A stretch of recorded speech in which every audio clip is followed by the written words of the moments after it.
चलिए अब हम बात करते हैं भारत की कर व्यवस्था, साथ में देखेंगे बजट और राजकोषीय नीति के बारे में। तो ये हमारे इंडियन इकोनॉमी के अंतर्गत टॉपिक चल रहा है। इसके अंतर्गत हम ये सारी चीज़ों को यहाँ पे ओवरव्यू देखेंगे और साथ में हम इससे संबंधित जो क्वेश्चंस है उनके बारे में डिस्कस करने वाले हैं। तो यहाँ देखिए, सबसे पहले बात करते हैं कर यानी कि टैक्स की। टैक्स होता क्या है? किसी राज्य जो है, मतलब कोई राज्य होता है, राज्य के द्वारा व्यक्ति या फिर विविध संस्था से जो धन लिया जाता है उसे क्या बोला जाता है? उसे टैक्स बोला जाता है या फिर उसको कर बोला जाता है। कर प्राय धन के रूप में लगाया जाता है, लेकिन यह धन के तुल्य श्रम के रूप में भी लगाया जाता है। कर दो प्रकार के होते हैं, जैसे आप देख सकते हैं, प्रत्यक्ष कर होता है और एक अप्रत्यक्ष कर होता है।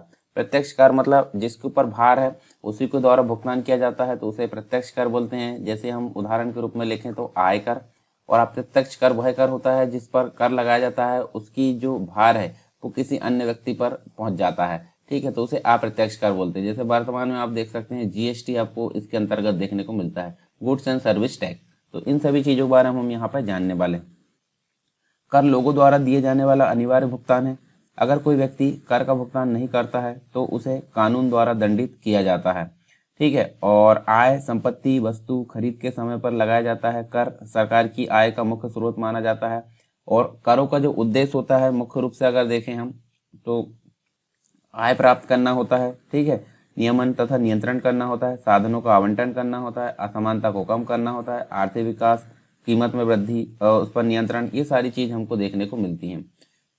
कर से संबंधित जो है कुछ सिद्धांत भी हमको देखने को मिलते हैं। देखिए यहाँ पर एक तो होता है समानता का सिद्धांत। समानता का सिद्धांत का मतलब क्या होता है? इस सिद्धांत के तहत बताया गया है कि व्यक्ति की कर देने की क्षमता जो है उसके अनुरूप ही उस व्यक्ति पर कर लगाया जाना चाहिए, अर्थात अधिक आय वाले पर अधिक कर और कम आय वाले पर कम कर। तो इसको बोलते हैं समानता का सिद्धांत। सुविधा का सिद्धांत, इसकी बात करें तो इस सिद्धांत के अनुसार सार्वजनिक अधिकारियों को यह ध्यान में रखना चाहिए कि करदाता को कर के भुगतान में कम से कम असुविधा हो। जैसे कि भू राजस्व कर की अगर बात करें तो फसलों के उत्पादन के समय ही इसको लिया जाना चाहिए, तो इसको बोला जाता है यहाँ पे क्या? सुविधा का सिद्धांत।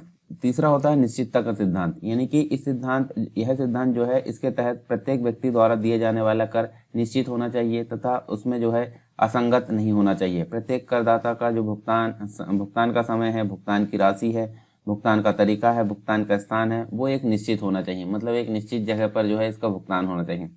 फिर है उत्पादकता का सिद्धांत, यानी कि जो है कर लगाने, यानी जो अनेक अनुत्पादक होते हैं, कर लगाने के स्थान पर उत्पादक कर लगाना चाहिए। कर लगाते समय यह विशेष ध्यान में रखना चाहिए कि उत्पादन करने वाला जो है निरुत्साहित ना हो। और विविधता का सिद्धांत क्या बोलता है कि जो कर व्यवस्था है देश में कर व्यवस्था में विविधता होनी चाहिए, जिससे कर के बोझ का वितरण किया जा सके। तो ये कुछ सिद्धांत थे कर से संबंधित जो हमने देखे। यहाँ पे कुछ शब्दावली देख लेते हैं। यहाँ पे जैसे पहली होती है कराघात, दूसरी करापात, फिर कर विवर्तन और कर का अपवंचन। तो कराघात का मतलब क्या होता है? जब जो है कर के प्रथम आघात को यहाँ पे कराघात कहा जाता है, और सरकार के द्वारा किसी व्यक्ति पर कर जमा करने का जो दायित्व है जिस व्यक्ति पर डालती है उसको जो है कराघात कहा जाता है। करापात की अगर बात करें तो कर का जो भार है उसके अंतिम आघात बिंदु को करापात कहा जाता है। इसके अलावा कर विवर्तन की बात करते हैं, वह प्रक्रिया है जिसके द्वारा एक व्यक्ति स्वयं पर लगाए गए कर का भार को अन्य व्यक्तियों पर डाल देता है, तो इसे कर का विवर्तन कहते हैं। और जब वो कर देने से बचता है, यानी कि कर देने का जो दायित्व है उससे अगर उसको विमुख होता है तो उसको कर का अपवंचन कहा जाता है। कर से संबंधित यहाँ संवैधानिक प्रावधान है, तो उनको भी हम देख लेते हैं। कर से यहाँ देखिए, कर से संबंधित नहीं है, बजट से संबंधित है। ठीक है, और कर से संबंधित दोनों ही चीजों से देखने को मिलेगा, यानी कि आपको एक तो बजट से संबंधित भी देखने को मिलेगा और कर से संबंधित भी। तो सबसे पहला जो आर्टिकल है अनुच्छेद नंबर 112 क्या बोलता है? ये बजट का वर्णन करता है, और बजट को किस रूप में करता है? वार्षिक वित्तीय विवरण के रूप में, यानी कि 112 में। ठीक है, और देखिए वर्ष 2016 से इसे फरवरी के अंतिम कार्य दिवस में पेश किया जाता है। ठीक है, और पूर्व वित्त मंत्री मोरारजी देसाई ने अभी तक सबसे ज्यादा 10 बार बजट प्रस्तुत की, ये भी आपको याद रखना है। और अनुच्छेद नंबर 113 क्या बोलता है? इस अनुच्छेद में संसद में जो प्राक्कलन होते हैं उसके संबंध में यहाँ उल्लेख किया गया है। उसके बाद 114 है। 114 के अंतर्गत आप देख सकते हैं ये जो है विनियोग विधेयक के बारे में चर्चा की गई है। 115 में आप जो है अनुपूरक, अतिरिक्ति, इसके अलावा अधिक अनुदान, इन सभी का उल्लेख किया गया है। 116 की बात करते हैं यहाँ, तो 116 में जो है इस अनुच्छेद में क्या क्या बात की गई, लेखानुदान, पैतृक अनुदान, अपवाद अनुदान, इन सभी चीज़ों को उल्लेख किया गया है। 117 में वित्तीय विधेयक की बात की गई है।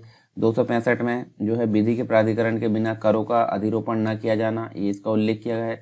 अनुच्छेद नंबर 266 में भारत और राज्यों की संचित निधि और जो लोक सेवा है उसका उल्लेख किया गया है। इसके अलावा 267 की बात करें, इस अनुच्छेद में आकस्मिकता जो निधि है उसका उल्लेख किया गया है। अनुच्छेद 268 की बात करें तो इस अनुच्छेद में संघ द्वारा कुछ जो कर है वो क्या किए जाते हैं, उद्ग्रहित किए जाते हैं, किंतु राज्यों द्वारा संग्रहित किया जाता है और विनियोजित किए जाने वाले जो शुल्क है उसका विवरण यहाँ पे देखने को मिलता है। ठीक है, इसके अलावा हम देखें तो यहाँ देख सकते हैं, देखिए नेक्स्ट जो है नेक्स्ट अगर देखें तो आर्टिकल नंबर 270 क्या बोलता है। इस अनुच्छेद के तहत उद्ग्रहित कर और उनका संघ तथा राज्यों के बीच में जो है वितरण, इसका उल्लेख किया गया है। अब बात करते हैं यहाँ पे भारत में कर प्रणाली। भारत में कर प्रणाली दो प्रकार से बांटी गई है, मतलब दो कैटेगरी में, एक तो कराघात और करापात के आधार पर। कराघात और करापात क्या होता है वो हमने पीछे देखे हैं। और अधिकार क्षेत्र के आधार पर। कराघात करापात के आधार पर प्रत्यक्ष कर होते हैं, मतलब जिस पर आरोपित किया जाता है उसी से वसूला जाएगा। और अप्रत्यक्ष कर का मतलब होता है जिस पर आरोपित किया जाता है उसके स्थान पर अन्य किसी दूसरे से वसूला जाएगा। अधिकार क्षेत्र के आधार पर केंद्रीय कर होते हैं, राज्य कर होते हैं, स्थानीय कर होते हैं। तो ये सभी जो है भारत में कर प्रणाली के हम देखने को मिलता है एक स्ट्रक्चर। कुछ केंद्र कर होते हैं जिसके अंतर्गत आपको 15 प्रकार देखने को मिलेंगे। कुछ राज्य कर है जिसके अंतर्गत आपको 20 देखने को मिलेंगे। और यहाँ देखिए स्थानीय कर के अंतर्गत देखिए राज्य विशेष व्यवस्था के अनुसार ये निर्धारित होते हैं। जैसे 15 कर में से कुछ कर देखें तो आयकर है, निगम कर, पूंजी कर, पूंजी लाभ कर, केंद्रीय उत्पाद शुल्क, इसके अलावा सेवा कर, केंद्रीय बिक्री कर, सीमा शुल्क, अन्य कर, ये सभी आप यहाँ पे देख सकते हैं। और राज्य कर की बात करें तो वेट, वैल्यू एडेड टैक्स जिसे बोलते हैं, बिक्री कर, शराब कर जो उत्पाद शुल्क है, अफीम तथा उसके उत्पादों पर उत्पाद शुल्क है, भू राजस्व कर है, आयकर है, कृषि आयकर है, अचल संपत्ति पर कर है, अन्य कर है। इन सभी चीजों को हम यहाँ पे देख सकते हैं। चलिए जैसे प्रत्यक्ष कर मैंने बताया था, तो प्रत्यक्ष कर के अंतर्गत आपको आयकर मतलब आयकर जो है, निगम कर है, व्यय कर है, संपत्ति कर है, संपदा शुल्क है, उपहार कर है और ब्याज कर, ये सभी जो है प्रत्यक्ष कर के अंतर्गत आते हैं। और अप्रत्यक्ष कर के अंतर्गत केंद्रीय उत्पाद शुल्क, सेवा शुल्क, सेवा सर मतलब जो हम देखें तो यहाँ पे जो है सेवा कर देखने को मिलता है। और यहाँ इसके अलावा सीमा शुल्क देखने को मिलता है, केंद्रीय बिक्री कर, मूल्य वर्धित कर, ये सभी जो है अप्रत्यक्ष कर की श्रेणी में आते हैं। अब बात करते हैं फाइनली जो एक प्रकार का अप्रत्यक्ष कर है जिसे बोलते हैं वस्तु एवं सेवा कर, यानी कि इसको बोला जाता है जीएसटी, यानी कि गुड्स एंड सर्विस टैक्स। इसके बारे में बात करते हैं तो अनुच्छेद नंबर 366 की बात करें। अनुच्छेद नंबर 366 पीने योग्य अल्कोहल को छोड़कर किसी भी वस्तु या सेवा पर लगने वाला जो कर है उसको बोलते हैं वस्तु एवं सेवा कर। और ये अलग अलग प्रकार से बांटा गया है। कितने प्रकार है देखिए, CGST यानी सेंट्रल GST, SGST यानी कि स्टेट GST, IGST यानी कि इंटीग्रेटेड GST और UT मतलब यूनियन टेरिटरी GST। तो इन सभी प्रकार से यहाँ बांटा गया है। यानी कि CGST का मतलब होता है केंद्रीय सरकार द्वारा वस्तु एवं सेवाओं की आपूर्ति पर लगने वाला कर। SGST का मतलब होता है राज्य सरकार द्वारा वस्तु एवं सेवाओं पर लगने वाला कर। और IGST का मतलब होता है केंद्र सरकार द्वारा लगाया एवं वसूला जाता है प्राप्ति की जो राशि है राज्यों को होने वाली राजस्व क्षति की पूर्ति हेतु राज्यों में वितरण कर दी जाती है। और यूनियन टेरिटरी मतलब जो केंद्र शासित प्रदेशों के द्वारा यहाँ पे लगाया जाता है, ठीक है, वस्तु एवं सेवा पर, उसे बोला जाता है UTGST। कुछ CGST और SGST हमको देखने को मिलेंगे। जैसे केंद्रीय उत्पाद शुल्क CGST के अंतर्गत आता है। आबकारी के अतिरिक्त शुल्क है, सीमा शुल्क का अतिरिक्त शुल्क है, सीमा शुल्क का विशेष अतिरिक्त शुल्क, वस्तु एवं सेवाओं की आपूर्ति से संबंधित, उसके अलावा संबंधित उपकर अधिभार, ये सभी आते हैं CGST के अंतर्गत। SGST की अगर बात करें तो SGST के अंतर्गत वेट, क्रय कर, चुंगी एवं प्रवेश कर, मनोरंजन कर, विज्ञापन पर कर है, विलासिता पर कर है, सट्टे और जुए पर कर है, केंद्रीय बिक्री कर। तो ये सभी किसके अंतर्गत आते हैं? SGST के अंतर्गत आते हैं। और GST से बाहर कौन कौन सी चीजें रखी गई? GST के बाहर रखी गई है शराब है, रियल एस्टेट है, 5 पेट्रोलियम उत्पाद जिसके अंतर्गत हम देखें तो अपरिष्कृत पेट्रोलियम जो है, उच्च गति डीजल मोटर स्प्रिट है, प्राकृतिक गैस, विमानन ईंधन। तो ये सारी चीज किससे बाहर रखी गई है? GST से बाहर रखी गई है। कुछ समितियां यहाँ हम देख सकते हैं, देखिए कुछ महत्वपूर्ण कर समितियां हैं जिसकी अगर बात करें तो देखिए राजा चलैया समिति कर सुधार से संबंधित, एल के झा समिति अप्रत्यक्ष कर से संबंधित, वांच समिति प्रत्यक्ष कर से संबंधित है, रेखी समिति अप्रत्यक्ष कर से संबंधित, भूरेलाल समिति मोटर वाहन करों में वृद्धि से संबंधित, केलकर समिति 2002 में गठित की गई प्रत्यक्ष तथा परोक्ष कर से संबंधित, रंगराजन समिति दूसरे नंबर की 2006 में गठित की गई, पेट्रोलियम उत्पादों पर प्रशुल्क संरचना के संबंध में सिफारिश, पार्थ सारथी जो सोम समिति उसकी अगर बात करें तो कर नीति यहाँ देखने को मिलती है, वाई रेड्डी समिति आयकर छूटों की समीक्षा। तो ये आप देख सकते हैं कर से संबंधित कुछ कर सुधार से संबंधित कुछ समितियां यहाँ देखने को मिलती है। बात करते हैं बजट के बारे में। बजट क्या है? वार्षिक वित्तीय विवरण इसको बोला जाता है और आर्टिकल नंबर 112 में इसका विवरण किया गया है। मतलब बजट एक ऐसी प्रक्रिया है जो कि अभी वर्ष कौन सा चल रहा है? 2021, ठीक है। तो 2021 के बाद जो 21 और जो 22 है दोनों को मिलाकर यहाँ पे मतलब जब फरवरी तक की बात करें तो आने वाले एक वर्ष का यहाँ पे आय और व्यय का विवरण प्रस्तुत करती है, एक अनुमानित, ठीक है। अनुमानित होता है, एक निश्चित नहीं होता, अनुमानित होता है। उसके आसपास से यहाँ पे क्या किया जाता है? उसको खर्च किया जाता है और प्राप्ति होती है। इसके बाद बजट के जो प्रकार है वो देख सकते हैं। एक समान मद बजट होता है, इसके अलावा निष्पादन बजट होता है, आउटकम बजट होता है, शून्य आधारित बजट होता है, जेंडर बजटिंग होती है। तो यहाँ एक एक करके बात करें, जैसे एक समान मद जो बजट है वो क्या होता है? इसमें अलग अलग वित्तीय मदों को लागत केंद्रों तथा विभागों द्वारा समूहकृत किया जाता है। और निष्पादन बजट की अगर बात करें तो इसमें किसी कार्य के संभावित परिणाम को अलग आधार बनाकर बजट का निर्माण किया जाता है। निष्पादन बजटिंग जो सार्वजनिक व्यय है उसके कार्यों, प्रोग्राम तथा निष्पादन इकाई के संदर्भ में प्रदर्शित करने की एक प्रणाली है। इसका उद्देश्य राजकीय उत्पाद तथा लागत को जो है सामने लाना होता है। जेंडर बजटिंग की अगर बात करें तो यहाँ हम देख सकते हैं शून्य मतलब देखिए इसकी शुरुआत जो है वर्ष 2005 और 6 में की गई थी। और जेंडर बजटिंग से क्या तात्पर्य है कि ऐसा बजट जो समाज में स्त्री तथा जो पुरुष होते हैं यानी कि मेल और फीमेल है उसके प्रतिरूप को समझकर ऐसी नीतियां एवं कार्यक्रम के कार्यान्वयन हेतु धनराशि आवंटित की जाती है, तो इसको बोला जाता है जेंडर बजटिंग। आउटकम बजट की अगर बात करें तो आउटकम बजट क्या होता है? आउटकम बजट वह बजट होता है जिसमें सरकार के विभिन्न विकासात्मक कार्यक्रमों के परिणाम को प्रस्तुत किया जाता है। और पहला आउटकम बजट आप देख सकते हैं 25 अगस्त 2005 को यहाँ पे शुरू किया गया था। इसके अलावा शून्य आधारित बजट की अगर बात करें तो शून्य आधारित बजट आप देख सकते हैं यहाँ पे देखिए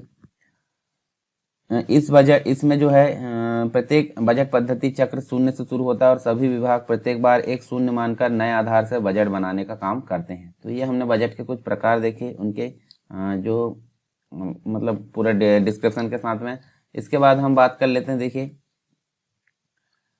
कुछ केंद्रीय बजट होता है। तो केंद्रीय देखिए यहाँ पे देखिए केंद्र जो बजट होता है, केंद्र बजट के अंतर्गत हमारा जो भारत का है, भारत के अंतर्गत देखिए एक राजस्व बजट होता है और एक पूंजीगत प्राप्तियां होती है। तो यहाँ देखिए राजस्व प्राप्तियां, तो राजस्व बजट के अंतर्गत राजस्व प्राप्तियां जिसके कर के संबंध में राजस्व प्राप्तियां होती है, प्रत्यक्ष कर है, अप्रत्यक्ष कर है, सरकारी उपक्रमों से प्राप्त जो लाभांश है, लाभ है, ब्याज की प्राप्ति है, शुल्क अर्थदंड है, करेंसी छपाई टकसाल से प्राप्त आय, अन्य विविध स्रोतों से प्राप्त जो आय है वो देखने को मिलती है। उसके अलावा राजस्व व्यय जिसके अंतर्गत ये सारी चीज आप देख सकते हैं। पूंजीगत प्राप्तियों में आपको आंतरिक बाजार उधारी, विदेशी ऋण एवं सहायता, ऋण वसूली प्राप्ति, ऋण वसूली, इसके अलावा विनिवेश, साथ में पूंजीगत व्यय में आप देख सकते हैं, देखिए यहाँ पे निवेश है, ऋण भुगतान है और ऋण वितरण। तो आप ये व्यय देख सकते हैं यहाँ पे, और ये इसके संबंध में व्यय देख सकते हैं। बाकी ऊपर सभी आपको प्राप्तियां देखने को मिलती है।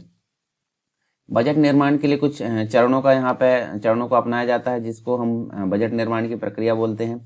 तो बजट निर्माण एक अत्यंत विस्तृत एवं जटिल प्रक्रिया है। भारत में वित्तीय वर्ष की अवधि प्रत्येक वर्ष 1 अप्रैल से 31 मार्च तक यहाँ पे कंप्लीट रूप से एक सर्कल होता है, यानी कि 1 अप्रैल से 31 मार्च तक कंप्लीट सर्कल होता है। और इसके अंतर्गत पहला चरण क्या होता है? बजट का प्राक्कलन तथा रूपरेखा तैयार करना। सबसे पहला जो चरण होता है बजट का प्राक्कलन, एक अनुमान तैयार करना, रूपरेखा तैयार करना। और दूसरा चरण जो होता है उसके अंतर्गत आप देख सकते हैं दस्तावेज यहाँ पे तैयार किया जाता है। और तीसरा चरण की बात करें, तीसरा चरण जो होता है संसद के अंतर्गत, जो संसद है, संसद में चर्चा के बाद संसदीय अनुमति प्राप्त करना।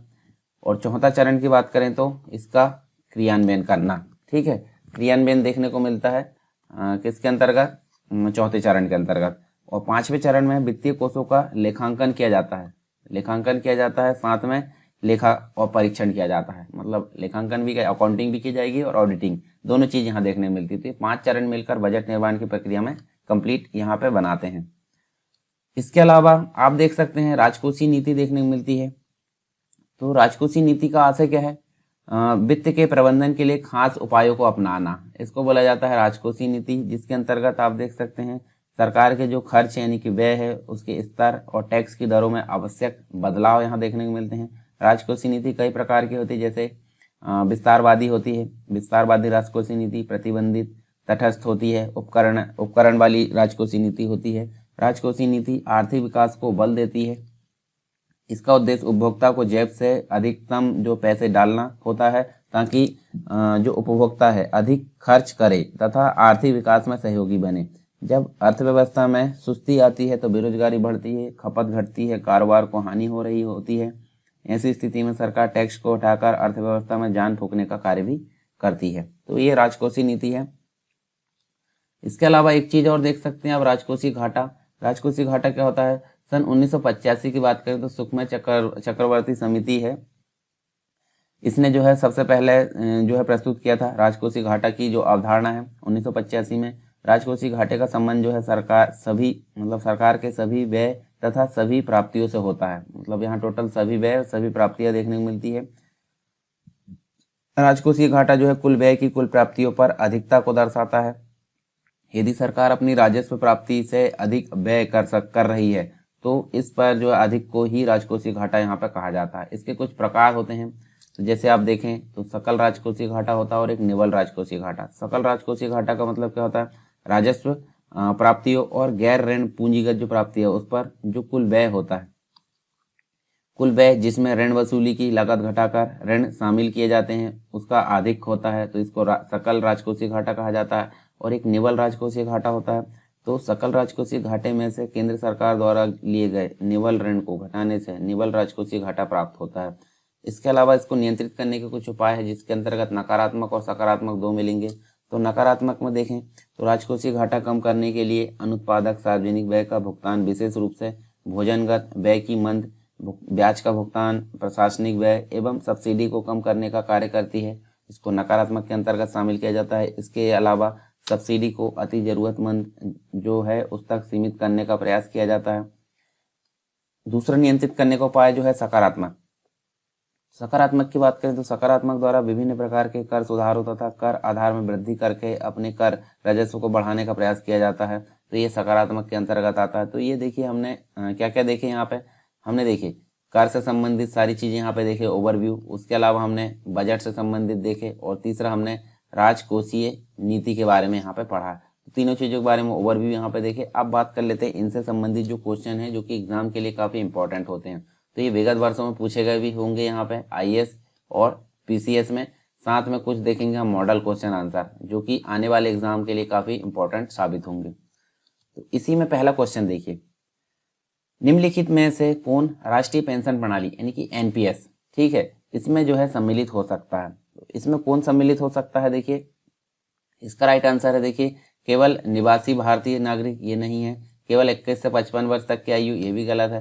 राज्य सरकारों के सभी कर्मचारी जो संबंधित राज्य सरकार द्वारा अधिसूचना किए जाने की तारीख के पश्चात सेवा में आए, ये बिल्कुल सही है। बाकी चौथा भी आपका गलत हो जाएगा। तो सी नंबर का हमारे यहाँ पे राइट आंसर होगा, ठीक है। और यहाँ अगर देखें तो देखिए जो राष्ट्रीय पेंशन योजना है भारत सरकार द्वारा 1 जनवरी 2004 को प्रारंभ की गई और एक स्वैच्छिक पेंशन योजना है, जिसके अंतर्गत आप देख सकते हैं 18 से 60 वर्ष तक की जो आयु है, आयु के बाद भारतीय नागरिक इसमें शामिल हो सकते हैं। सरकारी नौकरियों में कार्यरत लोग हेतु विशेष उपबंध है। केंद्र सरकार के वे कर्मचारी जिनको सशक्त बल छोड़ दिया जाए तो यहाँ 1 जनवरी 2004 से अथवा उसके बाद से सेवा में कार्यरत है, योजना में दाखिल होने के पात्र माने जाते हैं। निम्नलिखित तथ्यों पर विचार करना है, और यहाँ देखिए उपरोक्त तथ्यों में से जो है देखिए कौन सा कथन जिसके अंतर्गत देखिए जीएसटी मतलब गुड्स एंड सर्विस टैक्स के अंतर्गत छूट प्राप्त है, तो इनमें से आपको बताना है। तो यहाँ पे कौन कौन से हो सकते हैं, देखिए छिलका उतरा हुआ जो अनाज है वो यहाँ देखिए छूट प्राप्त है उसको, बिल्कुल सही है। मुर्गी के पकाए हुए अंडे, इसको भी छूट प्राप्त है। संसाधित और डिब्बाबंद मछली, इसको छूट प्राप्त नहीं है। विज्ञापन सामग्री युक्त समाचार पत्र, इसको भी यहाँ पे छूट प्राप्त है। मतलब ये जो है 1, 2 और 4 इनको जो है जीएसटी के अंतर्गत छूट प्राप्त है।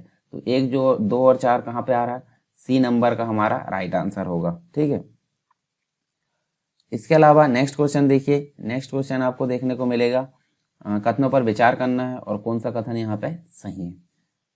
तो देखिए पहला ऑप्शन क्या है, पिछले दशक में भारत के जीडीपी के प्रतिशत के रूप में कर राजस्व में सतत वृद्धि हुई है। तो ये गलत है। पिछले दशक में भारत में जीडीपी के प्रतिशत के रूप में राजकोषीय घाटे में सतत वृद्धि हुई है। तो ये भी यहाँ पे गलत है। ठीक है, तो इसकी अगर बात करें तो देखिए जो विगत वर्षों की बात करें, विगत वर्षों के कर राजस्व तथा राजकोषीय घाटे दोनों में उतार चढ़ाव हो रहा है। तो यहाँ पे हम बात करते हैं 2008 की और 2009 की। 2008 और 2009 में राजकोषीय घाटा जो है जीडीपी के 6.0% था, जबकि 2009 और 10 में बढ़कर ये कितना हो गया, 6.5% हो गया। इसके अलावा 2010 और 11 में यह जो है फिर से कम हो गया, यानी कि 4.8% हो गया। तो ये सारी चीज़ हमको यहाँ पे देखने मिलती है, यानी कि घाटा जो है राजस्व, कर राजस्व में सतत वृद्धि और राजस्व घाटा, ये सभी में उतार चढ़ाव देखने को मिलता है। फिर नेक्स्ट क्वेश्चन है, वस्तु एवं सेवा कर के क्रियान्वित किए जाने का जो सर्वाधिक संभावित लाभ है वो क्या है। सही उत्तर का चुनाव करना है। तो यहाँ देखिए यह जो है भारत में बहु प्राधिकरणों द्वारा वसूल किया जा रहा है, बहुल करों का स्थान लेगा और इस प्रकार सकल बाजार स्थापित करेगा। तो बिल्कुल सही है। जीएसटी की बात की जा रही है, जिसके अंतर्गत गुड्स एंड सर्विस टैक्स सभी प्रकार के, मतलब बहुत अधिक प्रकार के जो अप्रत्यक्ष कर है वो इसके अंतर्गत क्या कर दिए जाएंगे, पूरे अधिग्रहित कर दिए जाएंगे। इसके अलावा यह भारत के चालू खाता जो घाटे है उसको प्रबलता से कम कर उसके विदेशी मुद्रा भंडार को बढ़ाने हेतु उसे सक्षम बनाएगा। तो ये गलत है। यह भारत की अर्थव्यवस्था है उसकी समृद्धि और आकार को बृहद रूप से बढ़ाएगा और उसे निकट भविष्य में चीन से आगे निकल जाने योग्य बनाएगा। ये भी गलत है। यानी कि यहाँ पे 2 और 3 गलत है, तो ओनली 1 यहाँ पे सही होगा। ठीक है, मतलब जीएसटी एक प्रकार का जो है अप्रत्यक्ष कर है जो भारत को एकीकृत बाजार बना देगा, ये हमको देखने मिलता है। जीएसटी कर प्रणाली लागू होने के बाद अंतिम उपभोक्ता को आपूर्ति श्रृंखला में अंतिम डीलर द्वारा लगाया गया जीएसटी ही वहन करना पड़ेगा। इसके अलावा आर्थिक सर्वेक्षण 2015-16 की बात करें तो इसके अनुसार निम्नलिखित में से किसे भारतीय अर्थव्यवस्था का चक्रव्यूह चुनौती माना गया है। तो यहाँ पे इसका राइट आंसर क्या होगा, भारतीय अर्थव्यवस्था का समाजवाद से निर्गमन रहित सीमित बाजारवाद की ओर ले जाना। ये क्या माना जाता है, एक प्रकार का जो अर्थव्यवस्था का चक्रव्यूह चुनौती माना गया है। इसके अलावा 14वें वित्त आयोग की सिफारिशों के आधार पर संघीय जो कर होते हैं उसके कुल आय का जो हिस्सा है केंद्र से राज्य के मध्य वृद्धि के लिए निश्चित किया गया है। तो इसमें कितना प्रतिशत है, इसमें 42% इसका राइट आंसर है। मतलब जो वाई.वी. रेड्डी की अध्यक्षता में गठित किया गया था, जिसके अंतर्गत 2015 से लेकर 2020 तक उसका कार्यकाल था और अभी 15वां वित्त आयोग चल रहा है। तो 15वां वित्त आयोग के जो अध्यक्ष है वो उसकी अध्यक्षता किसके द्वारा की गई है और उसकी अवधि आपको बताना कब से कब तक है। और यहाँ देखिए जो आयोग है, आयोग की अनुशंसा अनुसार केंद्र सरकार अपने कर राजस्व का 42% हिस्सा यहाँ जो है राज्यों में बांटे हैं, जो कि 13वें वित्त आयोग की तुलना में क्या है 10% ज्यादा है। यानी कि पिछले जो है उसमें 32% के आसपास था। भारत में निम्न में से कौन जो है राजकोषीय नीति निर्धारित करता है। तो कौन करता है, ये राजकोषीय नीति निर्धारित करने का काम वित्त मंत्रालय का होता है। ठीक है, सरकारी व्यय को नियंत्रित करने का जो प्राधिकारी होता है वो कौन होता है। तो सरकारी व्यय को नियंत्रित करने वाला प्राधिकारी ये, इसमें भी वित्त मंत्रालय इसका राइट आंसर आएगा। भारत सरकार की राजकोषीय नीति का निम्न में से कौन एक उद्देश्य नहीं है। तो यहाँ देख सकते हैं, देखिए पूर्ण रोजगार इसका उद्देश्य है, पूर्ण मूल्य स्थिरता भी है, इसके अलावा धन तथा आय का न्यायोचित वितरण भी है, परंतु अंतरराज्यीय व्यापार का नियमन यहाँ पे नहीं मिलेगा। राजकोषीय नीति का मुख्य उद्देश्य मतलब एक उद्देश्य यहाँ पे नहीं मिलेगा। तो सी नंबर का ही हमारा राइट आंसर होगा। निम्नलिखित में से किस अर्थशास्त्री ने 1929 से 30 की महामंदी को सुधारने के लिए राजकोषीय नीति के उपाय का उपयोग किया। तो ये जो है प्रोफेसर कीन्स, ए नंबर का राइट आंसर। इनके अनुसार जो है अवसाद से किसी अर्थव्यवस्था को बाहर निकालने के लिए यह आवश्यक है कि सरकार राजकोषीय नीति का सहारा ले तथा सार्वजनिक व्यय में वृद्धि लगाए। और कीन्स की पुस्तक की अगर बात करें तो कीन्स की पुस्तक का नाम क्या है?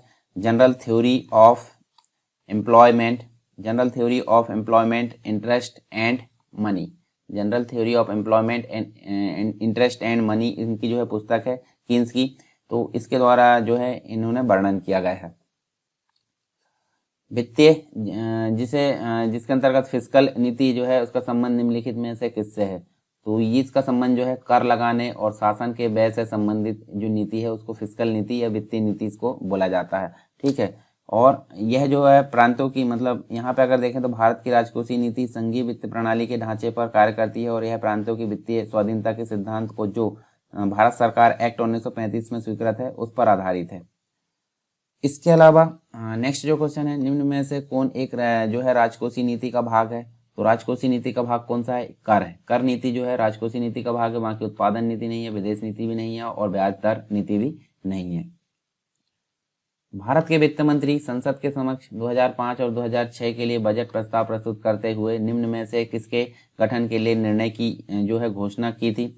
तो ये जो है इसका राइट आंसर जो है नगरीय पुनर्विनीकरण जो मिशन है उसकी यहाँ पे घोषणा की गई थी 2005-06 के लिए जो बजट प्रस्ताव था उसके समय। ठीक है, बजट एक लेख पत्र है। तो ये देखिए लेख पत्र किसका है? सरकार की राजकोषीय नीति का, सरकार की राजकोषीय नीति का लेख पत्र है बजट। तो सी नंबर का हमारा राइट आंसर होगा। रेलवे बजट जो है 2016-17 के अनुसार कौन सा अनुसंधान संगठन रेलवे के अंतर्गत स्थापित है? तो यहाँ देखिए श्रेष्ठ जो है और यहाँ देखें तो हम देख सकते हैं 25 फरवरी 2016 की बात करते हैं। तो उसको जो है रेल मंत्री सुरेश प्रभु थे उस समय, रेल बजट प्रस्तुत करते हुए श्रेष्ठ का गठन का प्रस्ताव किया। और श्रेष्ठ का मतलब होता है स्पेशल रेलवे। ठीक है, special railway establishment for strategic technology and holistic advancement. मतलब इसको अगर हम देखें तो यहाँ पे इस प्रकार लिख सकते हैं श्रेष्ठा। ठीक है, तो इसका फुल फॉर्म आप देख सकते हैं Shreshtha, special railway establishment for strategic technology and holistic advancement. मतलब श्रेष्ठ का लक्ष्य रेलवे के लिए दीर्घकालिक जो शोध है उसको करना यहाँ पे माना जाता है और ये रेल बजट के अंतर्गत शामिल होता है। निम्नलिखित में से क्या क्या गैर योजना व्यय जो है उसके अंतर्गत आते हैं? तो यहाँ देखिए सही उत्तर का चयन करना है। तो जिसके अंतर्गत देखिए गैर योजना व्यय के अंतर्गत सब्सिडी भी आती है, ब्याज का भुगतान भी आता है, रक्षा का व्यय आता है, पिछली योजनाओं में निर्माण आधारित संरचना का अनुरक्षण व्यय भी आता है, यानी कि सभी आते हैं। डी नंबर का राइट आंसर होगा। निम्न में से कौन सा एक संघीय बजट 2017-18 के अभिष्ट उद्देश्यों में सम्मिलित नहीं था? तो ये देखिए यहाँ आपको देखने को मिलेगा भारत को रूपांतरित करना ये इसमें शामिल था, भारत को स्वच्छ करना ये भी शामिल था, परंतु भारत को शिक्षित करना ये शामिल नहीं था, भारत को ऊर्जावान बनाना ये शामिल था। तो यहाँ सी नंबर का राइट आंसर होगा। ठीक है, और ये जो 1 फरवरी 2017 को वित्त मंत्री अरुण जेटली द्वारा जो है केंद्रीय बजट प्रस्तुत किया गया था। केंद्रीय बजट में राजस्व व्यय की सबसे बड़ी मद जो होती है वो कौन सी होती है? तो यहाँ पर राजस्व व्यय की सबसे बड़ी मद जो होती है वो ब्याज की अदायगी होती है। ब्याज की अदायगी यानी सी नंबर का राइट आंसर होगा। कभी कभी समाचारों में जो है आने वाले पद व्यापारी छूटकर उसको निम्नलिखित में से कौन सा जो है सबसे सही स्पष्ट करता है? तो यहाँ पे जो है देखिए यह बैंक द्वारा किसी व्यापारी पर अपने ग्राहकों के डेबिट कार्ड से भुगतान लेने पर लगाया जाने वाला शुल्क माना जाता है। तो इसको बोला जाता है यहाँ पे देखिए व्यापारी छूट कर। अब व्यापारी छूट कर मतलब जो होता है इसको मर्चेंट डिस्काउंट रेट भी बोला जाता है, यानी कि इंग्लिश में MDR। तो ये भी आपको याद रखना है। वर्ष 1990-91 में राजकोषीय घाटा सकल घरेलू उत्पाद के कितने प्रतिशत रह गया था? तो देखिए कितने प्रतिशत रह गया था? 6.5, यानी कि बी नंबर का राइट आंसर है। और 2019-20 के लिए राजकोषीय घाटा कितना था, कितना यहाँ पे तय किया गया? 3.4%। ठीक है, तो ये भी आपको ध्यान में रखना है। फरवरी 1997 के राजकोषीय घाटे के लोकप्रिय होने का सबसे महत्वपूर्ण कारण क्या था? तो यहाँ पे जो है प्राय सभी करों में कमी इसका जो है मतलब लोकप्रिय होने का सबसे महत्वपूर्ण कारण बताया जाता है।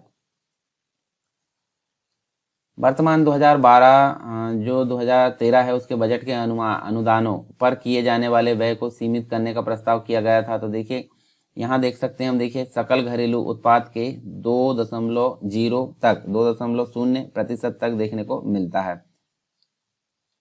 सूची 1 को सूची 2 से मिलाना है। तो आप देखिए एक तरफ दिया है पद और दूसरी तरफ दिया है उसकी व्याख्या।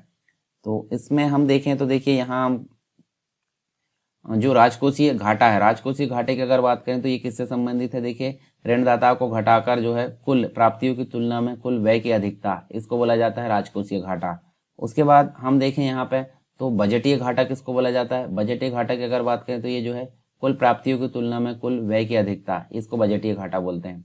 इसके अलावा जो राजस्व घाटा है, राजस्व घाटा की अगर बात करें तो किससे संबंधित है? ये है राजस्व प्राप्तियों की तुलना में राजस्व व्यय की अधिकता से। इसके अलावा प्राथमिक घाटा तो बचा कौन सा? चौथे नंबर का, ऋणदाताओं तथा ब्याज अदायगी को घटाकर कुल प्राप्तियों की तुलना में कुल व्यय की अधिकता को क्या बोला जाता है? प्राथमिक घाटा। तो इस हिसाब से अगर देखें तो ए नंबर का हमारे यहाँ पे राइट आंसर होगा। चलिए क्वेश्चन क्या है हमारे पास में, निम्नलिखित में से कौन से पूंजीगत लेखा की रचना करते हैं? तो यहाँ देखिए हमारे सामने ऑप्शन क्या क्या है? विदेशी ऋण, तो विदेशी ऋण करता है। प्रत्यक्ष विदेशी निवेश भी करता है। इसके अलावा आप देखें निजी प्रेषित धन, ये नहीं करता। पोर्टफोलियो निवेश ये करता है। तो यानी कि 3 को छोड़कर बाकी सब सही है। तो 3 को छोड़कर बाकी सही कहाँ देखने मिलेगा? बी नंबर का राइट आंसर होगा। निम्नलिखित में से कौन सा कर केंद्र सरकार द्वारा लगाया जाता है पर राज्यों द्वारा एकत्रित एवं आवंटित किया जाता है? तो यहाँ अगर देखें तो ये जो है देखिए स्टाम्प शुल्क यहाँ ये देखने को मिलता है, जिसके अंतर्गत केंद्र द्वारा लगाया जाता है, राज्यों द्वारा एकत्रित एवं आवंटित किया जाता है। किसने जो है भारत में पहली बार व्यय कर लगाने का सुझाव दिया था? तो ये जो है कौन सी समिति? कोल्डार समिति ने यहाँ पे व्यय कर लगाने का सुझाव दिया था सबसे पहले। तो ये आपको ध्यान में रखना है। और भारत में व्यय कर जो है अप्रैल 1962 में समाप्त कर दिया गया। तो ये भी आपको याद रखना है। किसी देश की कर से जीडीपी के अनुपात में कमी क्या सूचित करती है? तो ये क्या सूचित करती है? तो आप देखिए यहाँ पे आर्थिक वृद्धि दर की सीमा ये नहीं है। राष्ट्रीय आय का जो कम सामयिक वितरण ये भी नहीं है। तो दोनों ऑप्शन नहीं है, यानी कि डी नंबर का राइट आंसर होगा। तो यहाँ देखिए कर जो है कर आय स्थिर हो और जीडीपी में बढ़ोतरी हो, ये देखने को मिलता है। इसके अंतर्गत कर आय एवं जीडीपी दोनों में बढ़ोतरी हो, किंतु जीडीपी की वृद्धि दर कर आय की जो वृद्धि दर है उससे अधिक हो। तो ये चीज़ यहाँ पे देख सकते हैं। अतः हम अगर बात करें तो कर से जीडीपी के अनुपात में कमी राष्ट्रीय आय में कम सामयिक वितरण को दर्शाता है, ये हम ऐसा नहीं बोल सकते। इसके बाद है नेक्स्ट क्वेश्चन देखिए, वर्ष 2013 और 2014 में सकल घरेलू जो उत्पाद है उसमें आयकर का जो हिस्सा है वो कितना था? तो आयकर का हिस्सा कितना था उसमें? 2.1% था। मोडवेट संबंधित है। मोडवेट किससे संबंधित है? ये उत्पाद कर से संबंधित है। ठीक है, मोडवेट मतलब संशोधित मूल्य वर्धित कर जिसको बोला जाता है। उनके द्वारा निर्मित वस्तुओं के संबंध में अपने आपूर्तिकर्ताओं द्वारा वहन किए गए जो उत्पाद शुल्क है उस पर अंतिम निर्माता को राहत देने की योजना है और यह उत्पाद कर से संबंधित माना जाता है। ठीक है, सेनबेट का संबंध किससे है? सेनबेट मतलब होता है केंद्रीय उत्पादन शुल्क से संबंधित है। और देख सेनबेट का संबंध केंद्रीय उत्पादन शुल्क से है और केंद्रीय उत्पाद शुल्क तथा जो सीमा शुल्क होता है, बोर्ड के उद्ग्रहण तथा संग्रहण, केंद्रीय मूल्यवर्धित कर, क्रेडिट की अनुमति देने इत्यादि से संबंधित जो नीति है उसके निरूपण संबंधी कार्य करता है। ठीक है, उत्पाद शुल्क की अगर बात करें तो उत्पाद शुल्क क्या है? उत्पाद शुल्क एक प्रकार का अप्रत्यक्ष कर है। तो ये भी आपको ध्यान में रखना है। इसके अलावा नेक्स्ट क्वेश्चन की बात करते हैं, निम्नलिखित करों में से जो है राज्य सरकारों द्वारा कौन सा कर नहीं लगाया जाता? तो राज्य सरकार द्वारा जो है देखिए मनोरंजन कर तो लगाया जाता है, राज्य उत्पादन शुल्क भी लगाया जाता है, कृषि आयकर भी, परंतु निगम कर यहाँ पे नहीं लगाया जाता। दोनों के प्रकार हमने देखे थे पीछे। अक्टूबर 2015 में ई सहयोग योजना किस विभाग द्वारा प्रारंभ की गई? तो ई सहयोग योजना जो है आयकर विभाग के द्वारा यहाँ पे प्रारंभ की गई। 14 नवंबर 2007 को 13वें वित्त आयोग का अध्यक्ष किसको नियुक्त किया गया था? तो देखिए डॉक्टर विजय केलकर को यहाँ पे नियुक्त किया गया था। 14वें वित्त आयोग का अध्यक्ष डॉक्टर वाई रेड्डी और 15वें वित्त आयोग का अध्यक्ष एन.के. सिंह। तो ये भी आपको याद रखना है। ठीक है, अप्रवासित तत्वों द्वारा की जा रही ऑनलाइन विज्ञापनों सेवाओं पर जो है भारत द्वारा 6% समकरण कर लगाए जाने के निर्णय के संदर्भ में निम्नलिखित में से कौन सा कथन सही है? तो यहाँ पे आप देखें तो कौन सा कथन सही है इसके संबंध में आपको सही उत्तर का चुनाव करना है। तो यह आयकर अधिनियम के भाग के रूप में लागू किया गया है। तो ये गलत है, ये इसमें शामिल नहीं है। भारत में विज्ञापन सेवा देने वाले अप्रवासी सत्व जो है अपने गृह देश में दोहरे कराधान से बचाव समझौते के अंतर्गत टैक्स क्रेडिट का दावा कर सकते हैं, तो ये भी गलत है। यानी कि डी नंबर का राइट आंसर होगा। मतलब सरकार ने जो है अनिवासी संस्थाओं द्वारा देश में दी जा रही ऑनलाइन विज्ञापन सेवा पर जो है 60% समकरण कर लगाए जाने का निर्णय लिया और यह आयकर अधिनियम के भाग के रूप में लागू किया गया है। ठीक है, मतलब यहाँ देखिए आयकर अधिनियम के भाग के रूप में जिसमें भारत के विज्ञापन सेवा देने वाली जो देखिए विज्ञापन देने वाली जो अप्रवासी संस्था है अपने गृह देश में दोहरे कराधान से बचाव समझौते के अंतर्गत जो टैक्स है क्रेडिट का दावा ना कर सके, तो इसके लिए यहाँ पे देख सकते हैं, परंतु यहाँ दावा कर सके था, इसलिए गलत है। निम्न में से किसे जीएसटी के दायरे के अंदर रखा गया है? तो देखिए जीएसटी के दायरे के अंतर्गत आप विद्युत को यहाँ पे देखिए नहीं रखा गया, शराब भी नहीं रखा गया, पेट्रोलियम उत्पाद भी नहीं, परंतु घी को यहाँ पे रखा गया है। ठीक है, और जीएसटी 1 जुलाई 2017 को लागू हुआ था।